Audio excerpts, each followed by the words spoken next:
26-এর ভোটে গিয়ে তৃণমূলের বিরুদ্ধে তৃণমূলেরই লড়াই। জেলায় জেলায় তৃণমূল নেতাদের গোষ্ঠীদ্বন্দ্ব দেখলে সে প্রশ্ন উঠতেই পারে। পূর্ব বর্ধমানের কথাই ধরুন, প্রকাশ্য মঞ্চ থেকে দলের নেতাদের হুঁশিয়ারি দিয়ে বসলেন মন্ত্রী সিদ্দিকুল্লাহ চৌধুরী। সেই মন্ত্রীকেই কাছে পেয়ে আবার ক্ষোভ উগরে দিলেন তৃণমূলেরই পঞ্চায়েত প্রধান। সিপিএম কংগ্রেস তো নেই, দূর দূরান্তে বিজেপিও নেই। পূর্ব বর্ধমানে কার্যত নিজেরাই নিজেদের প্রতিপক্ষ হয়ে উঠেছেন তৃণমূল নেতারা। ফের প্রকাশ্যে এলো মন্ত্রী বনাম নেতার কোন্দল। মাস দুয়েক আগে কালনার মন্তেশ্বরে কুসুম গ্রামে দলীয় কর্মীদের হাতে আক্রান্ত হয়েছিলেন গ্রন্থাগার মন্ত্রী সিদ্দিকুল্লাহ চৌধুরী। তার গাড়ি ভেঙে দেওয়া হয় বলে অভিযোগ। মঙ্গলবার মালডাঙ্গায় কর্মী সভায় তা নিয়েই মন্তেশ্বর পঞ্চায়েত সমিতির তৃণমূল সভাপতি আহমেদ হোসেন শেখকে নিশানা করলেন সিদ্দিকুল্লাহ।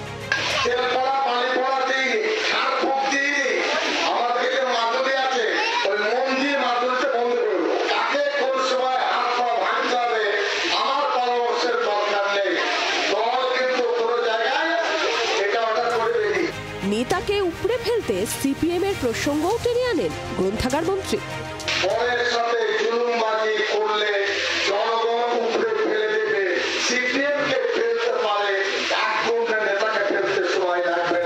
মন্ত্রীর প্রশ্ন, কালীঘাট থেকে কাটোয়া কালনা কোথাও কোনো গোলমাল হয় না, কিন্তু তার উপরে কিসের এত রাগ?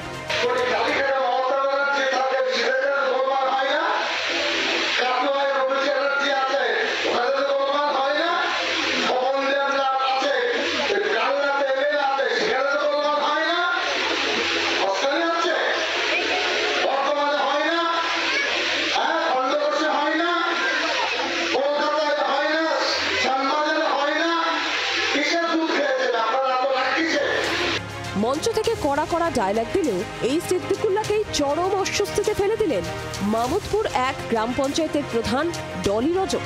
গত 7 তারিখে তার স্বামী মারা যান। শোকের সময় সিদ্দিকুল্লাহ চৌধুরী একবারও খোঁজ নেননি বলে অভিযোগ ডলির।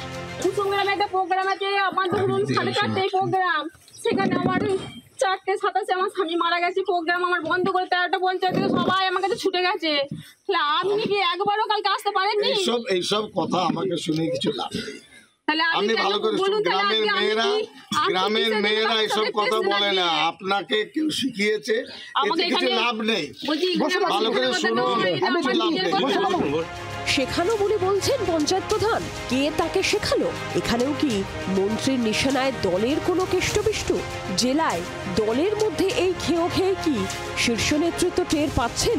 26-এর ভোটের আগে এই ক্ষত মেরামত সম্ভব, নাকি নিজেদের ছায়ার সঙ্গে যুদ্ধ করেই ভোটের ময়দানে নামতে হবে জেলা নেতৃত্বকে? ক্যামেরায় সদন সিনহার সঙ্গে পার্থ চৌধুরীর রিপোর্ট, জি 24 ঘন্টা। বাংলার আওয়াজ, বাঙালির আবেগ, জি 24 ঘন্টা।